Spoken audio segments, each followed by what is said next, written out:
tremenda no reino espiritual, para que nós chegássemos a esta casa de oração. Eu sei, ó Deus, que o Senhor está conosco neste lugar. Agora, Pai, eu peço a Ti, em nome de Jesus, aviva-nos para a Tua glória, Senhor. Aviva o nosso coração e a nossa alma, em nome de Jesus. E a igreja diz?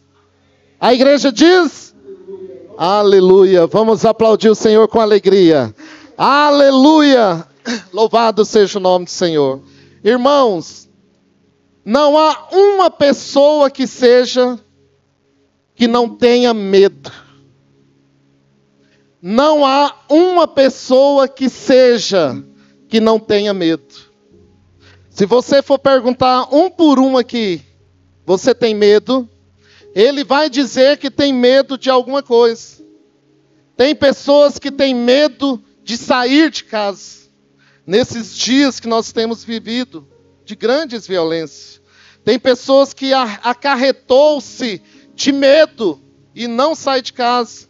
Tem pessoas que têm medo de dirigir nesse trânsito desenfreado de Goiânia. Nesse trânsito muito difícil. Tem pessoas que têm medo, irmãos, de andar de elevador. Pastor, que isso? Tem, irmãos. Eu me lembro que eu fui em um prédio aí, e a pessoa toda hora descia gente, saía gente, e ela ficava assim, entrava, não entrava, entrava, não entrava. Tem pessoas que têm esse medo. Tem pessoas que têm medo de morrer. Pessoas que têm medo de acordar e estar morto. Mas aí não tem como, né? Porque já morreu. Mas tem pessoas que não dormem. Perde o sono porque tem medo de amanhecer e já não existir mais. De ficar pensando nos filhos, pensando no marido, pensando na esposa, pensando na mãe, pensando no pai. O fato é que tem gente que tem medo de morrer. Tem gente que tem medo de baratas. Tem gente que tem medo de lagartixa. E tem gente, assustem vocês, tem medo de borboleta. Aí é demais, né? Mas tem, irmãos. Por quê, irmãos? Muitas pessoas paralisam por causa do medo. É a chamada fobia. Pessoas que se paralisam por causa disso. Mas o medo, infelizmente, ele causa isso na vida de muitas pessoas que deixam o medo tomar conta de si. Tem pessoas, irmãos, que se ganhar uma viagem para o exterior, ele não vai, sabe por quê? Por medo de avião. Eu mesmo não ganhei uma viagem para o Japão, não. Mas ganhei um convite. Eu falei, eu? Vou não, meu irmão. Obrigado. Voar esses continentes, voar esses mares. Misericórdia. Medo. Tem pessoas que têm medo de avião. Irmãos, tem pessoas que são dirigidas pelo medo. E pelo fato delas serem dirigidas pelo medo, elas privam-se de viver o extraordinário que Deus tem para ela. Pessoas que deixam o medo tomar conta da sua alma, tomar conta da sua vida, elas privam-se de viver o melhor de Deus para sua vida. Em nome de Jesus. Que nessa noite, você que tem esse medo exagerado, eu libero uma palavra profética sobre a sua vida. Vai cair esse medo exagerado em nome de Jesus e você vai vencer e você vai romper para a glória do nome do Senhor. Amém? Vamos aplaudir o Senhor por isso? Glória a Deus! Irmão, não permita que o medo controle a sua vida. Não permita isso. Porque Deus quer que nós venhamos a avançar. Deus quer que nós venhamos a conquistar. Deus quer que você tenha a sua casa própria, amém? Deus quer que você tenha a sua empresa, que a sua empresa cresça, amém? Deus quer que você avance, que você conquiste para a glória do nome dEle. Para isso você precisa vencer o medo. Medo de arriscar, medo de avançar, medo de ir para frente. Não permita que o medo governe, domine a sua vida. Louvado seja o nome do Senhor. Não conhecemos os pormenores da segunda epístola de Paulo a Timóteo. Não sabemos. Mas o fato é que Timóteo estava com medo. Porque Timóteo foi enviado por Paulo a Éfeso para cuidar das igrejas. Mas aqui nesse texto, na segunda carta, nós encontramos essa advertência de Paulo a Timóteo. Olha aqui no versículo 6, Paulo vai dizer: por esta razão, pois, te admoesto que reavives o dom de Deus que há em ti pela imposição das minhas mãos. Irmãos, a palavra reavivar é trazer vida novamente. A palavra reavivar é trazer ânimo novamente. Paulo está admoestando. Esta palavra de admoestação, na verdade, é uma palavra de encorajamento para Timóteo, para a alma de Timóteo. Paulo está dizendo: olhe, reavives o dom de Deus que há em ti e que foi colocado pelas imposições das minhas mãos. Aleluia, porque já havia morrido as esperanças, já havia morrido aquele desejo de pastorear aquela igreja, e Paulo, ele encoraja Timóteo: olha, Timóteo, vá em frente, prossiga, conquiste, vá em frente, em nome de Jesus. Paulo está dizendo, porque Deus não tem te dado espírito de medo. De certa forma, aquele jovem que pastoreava aquelas igrejas, ele estava com medo, porque Paulo usa essa expressão, irmãos, dizendo justamente isso. Deus não te deu, ou não nos deu, espírito de medo. E existe, irmãos, existe esse medo. Existe este sentimento exagerado na vida de muitos crentes, na vida de muitas igrejas. E essa segunda carta de Paulo, que ele adverte a Timóteo, para reavivar o dom, para lembrar que Deus não nos deu espírito de medo. Não sabemos o que aconteceu, mas nós temos um contexto histórico. A igreja estava sendo perseguida. Os crentes estavam sendo passados a fio da espada. Pode ser uma dessas inconclusões. O fato é que Paulo percebe o seu filho na fé, e ele diz: olha, reavive, anima-te, porque Deus não nos deu espírito de medo. Naquela época, naquela perseguição, os mártires faziam fileiras, pessoas morriam por causa do evangelho, igreja. As heresias haviam tomado conta da igreja, e por uma certa forma, Timóteo estremeceu. Por uma certa forma, Timóteo deixa de fazer aquilo que o Senhor havia colocado no seu coração. E Deus levanta Paulo para motivar a Timóteo. Deus levanta aquele homem para dizer a Timóteo que não era tempo de parar e que o nosso descanso, o descanso dele, está na glória, está no céu, e que aqui na terra é militância, é guerra, e que nós não podemos parar, nós temos que prosseguir. Louvado seja o nome do Senhor. Aleluia. Diga para o seu irmão: prossiga.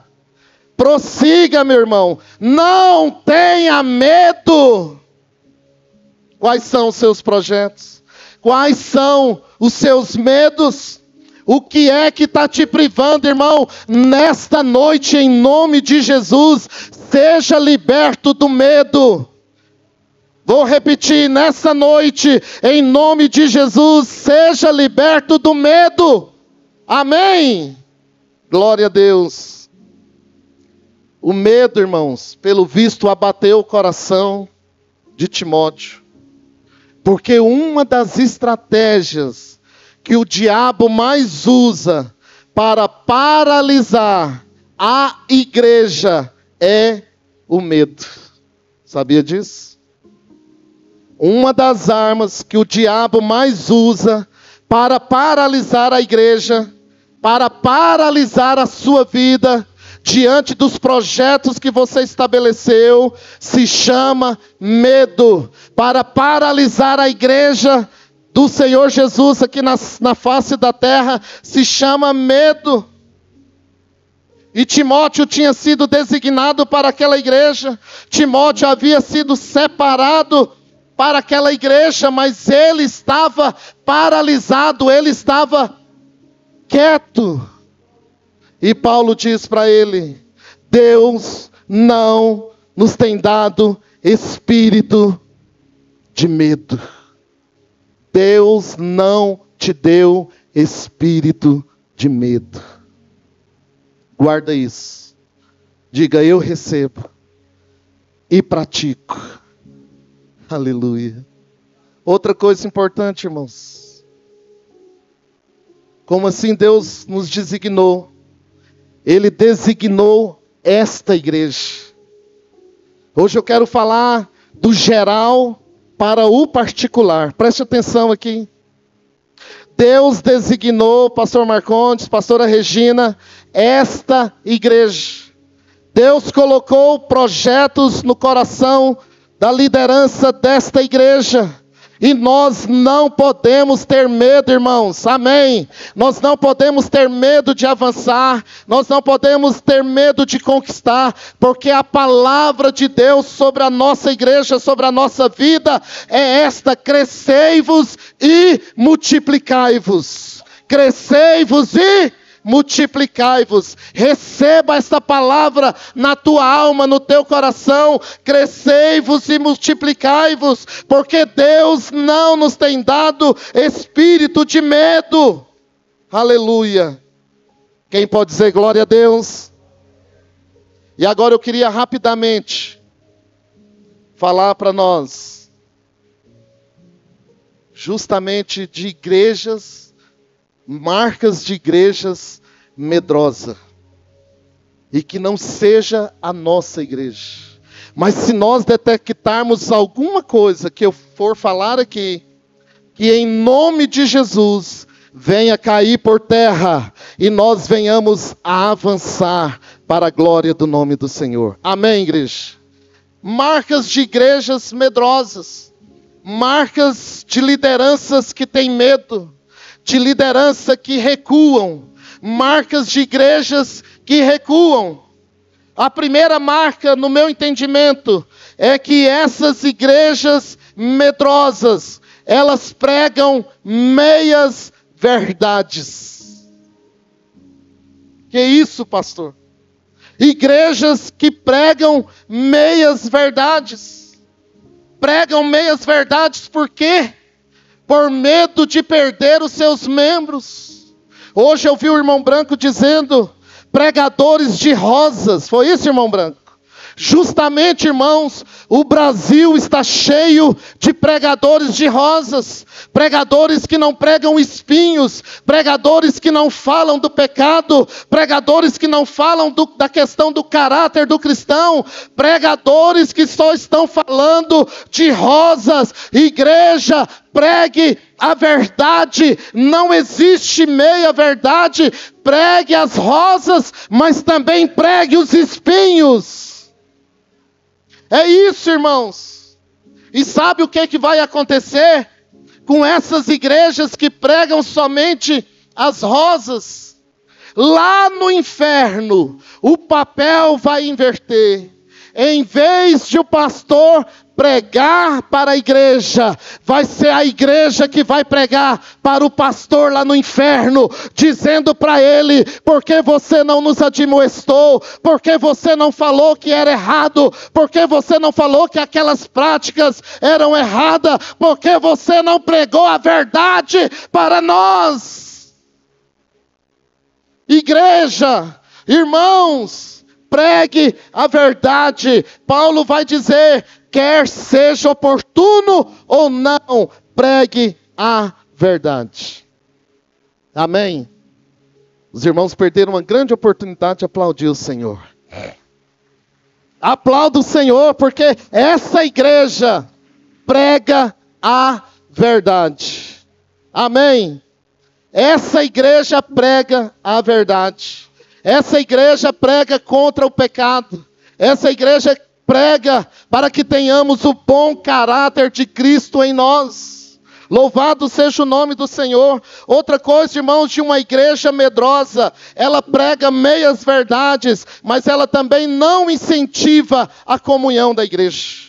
A comunhão saudável da igreja. Irmãos, por que você acha que nós criamos os PGs?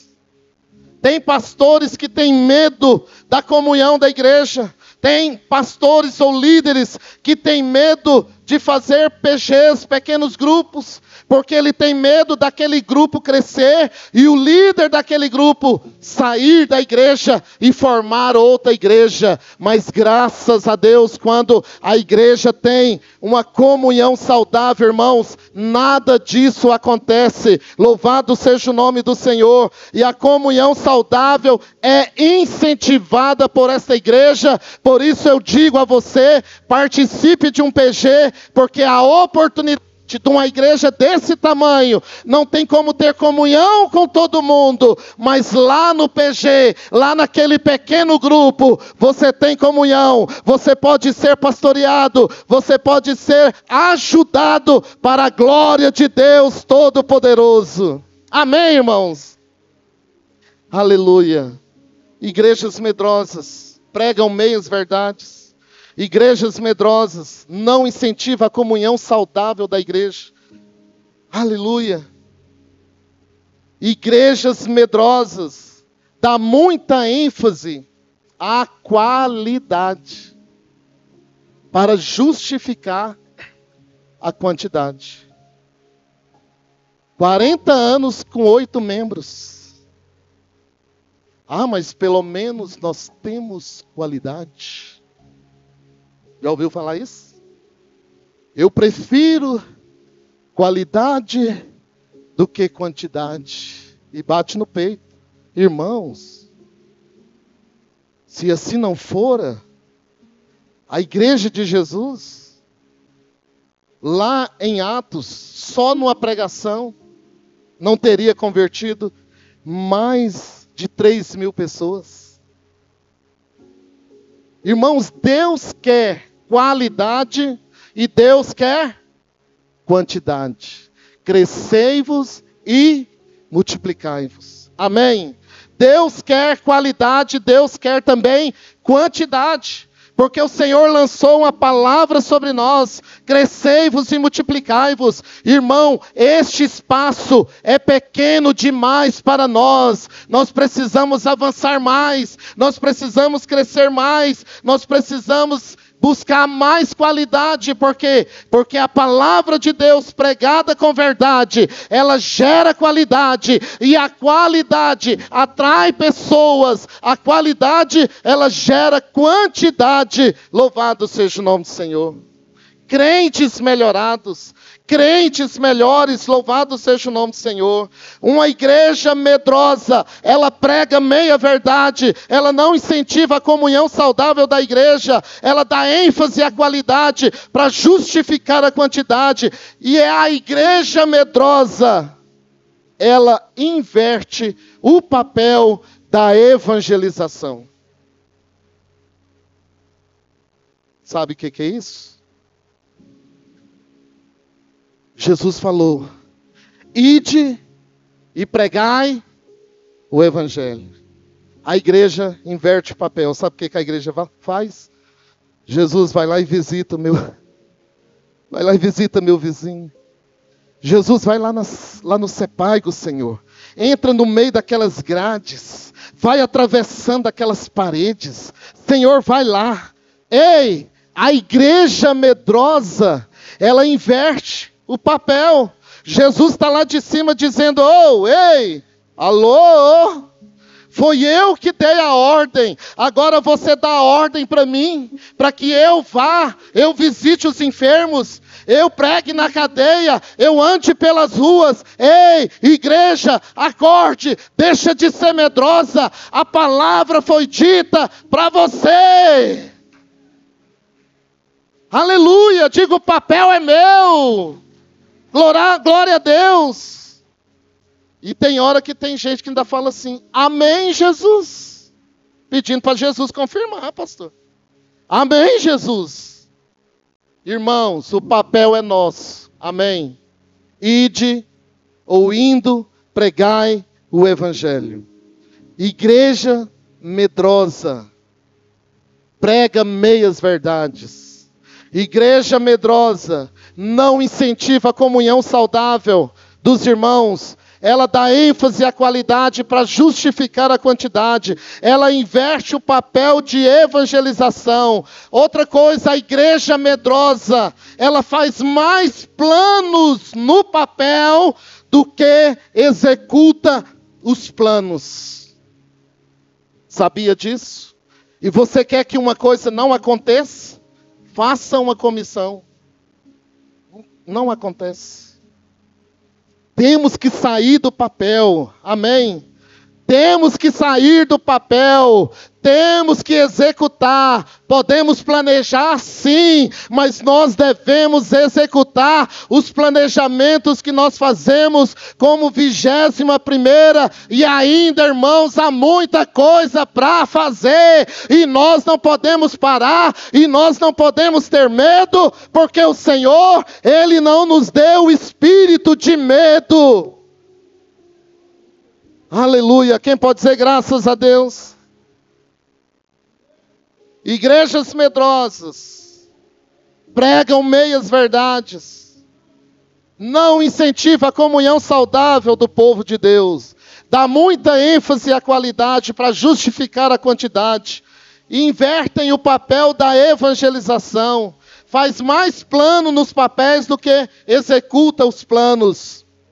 E a igreja medrosa não se envolve com a sua comunidade. Ela se torna um gueto. Ela se torna separatista.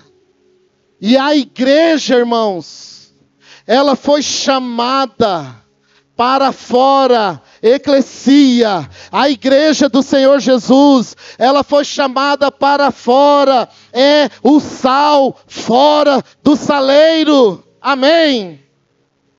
Porque nós somos sal, mas nós precisamos estar fora do saleiro para temperar lá fora. E igrejas que não envolvem com a comunidade, ela se torna só uma separação, uma segregação. E não é este o projeto de Deus para a igreja. Porque, irmãos, a palavra do Senhor vai dizer, em Lucas capítulo 4, versículo 18, a visão profética da igreja na comunidade.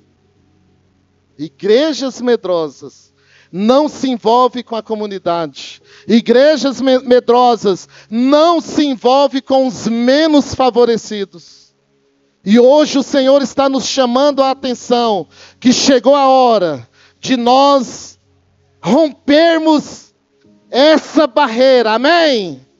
Como igreja, como 21ª, irmãos, como lugar de refúgio, em nome de Jesus, avancemos para a glória do nome do Senhor. Vamos fazer diferença na comunidade. Vamos abrir projetos e vamos sair do papel em nome de Jesus. Sabe o que diz lá em Lucas 4,18? A visão da igreja, a visão profética da igreja na comunidade. O Espírito do Senhor, Deus, está sobre mim, e me ungiu, tem um propósito, a unção de Deus. Deus quando te unge, Deus quando te batiza no Espírito Santo, não é só para você rodopiar, não é só para você falar em línguas, não é só para você andar e de um lado para o outro, mas Ele te batizou, Ele te ungiu, porque você é uma voz profética na sociedade. Aleluia! Aleluia! Existe um propósito, igreja, e nós não podemos perder isso. O Espírito do Senhor está sobre essa igreja. Qual é o propósito? Evangelizar os pobres. Ah, pastor, isso é coisa da vereadora que está candidatando aí, a Daniela, evangelizar os pobres. Ah, isso é coisa da prefeitura. Ei, irmão, engano seu. A prefeitura tem o seu lado social, sim, mas Jesus direcionou a igreja, amém? Porque a igreja, ela é terapêutica, a igreja, ela é curativa, a igreja, ela tem poder, a igreja, ela tem autoridade, a igreja, ela é revestida, a igreja, ela tem o ID de Jesus, a igreja, ela tem o Espírito Santo de Deus. Oh, Ramandarabakalabachandaramas. É por isso que ele diz: o Espírito do Senhor está sobre mim e me ungiu para evangelizar os pobres. Não é só os palácios, embora que nos palácios existem pessoas pobres de alma, pessoas pobres de espírito, que necessitam de salvação. E a igreja precisa nivelar, irmãos, atingir os palácios, mas atingir também as palafitas.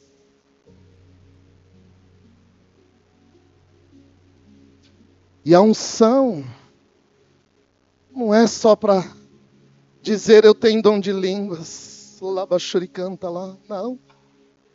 A unção é para evangelizar os pobres. A unção é para curar os quebrantados de coração. A unção é para ir atrás deles. A unção é para pregoar a liberdade aos cativos. Aleluia. Igrejas medrosas só celebram, mas não vai.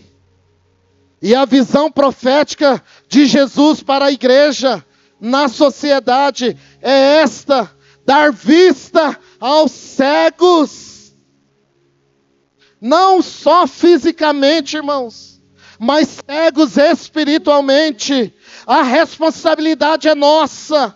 Jesus já fez a parte dele, agora é conosco, e esta é a visão profética. Uma igreja profética, ela vai atrás dos pobres, ela vai atrás dos quebrantados de coração, ela prega libertação aos cativos, ela dá vista aos cegos, e ela põe em liberdade os oprimidos.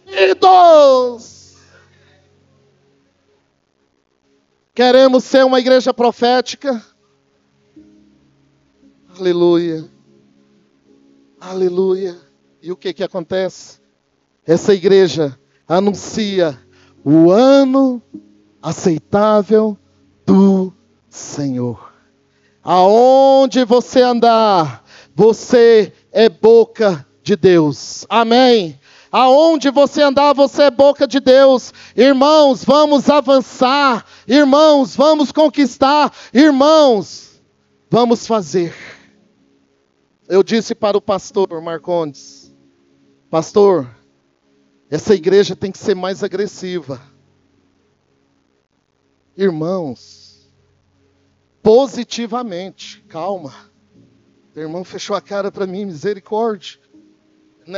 Não é agressivo comigo, não. Essa igreja tem que ser agressiva, positivamente falando, na evangelização. Amém. Tem que ser agressiva no ganhar almas, na libertação dos cativos. Deus conta com esta igreja. Louvado seja o nome do Senhor. Porque Paulo diz a Timóteo, versículo 7, porque Deus não nos tem dado espírito de covardia, mas, porém, entretanto, todavia, Ele nos deu espírito de amor, espírito de poder, espírito de moderação.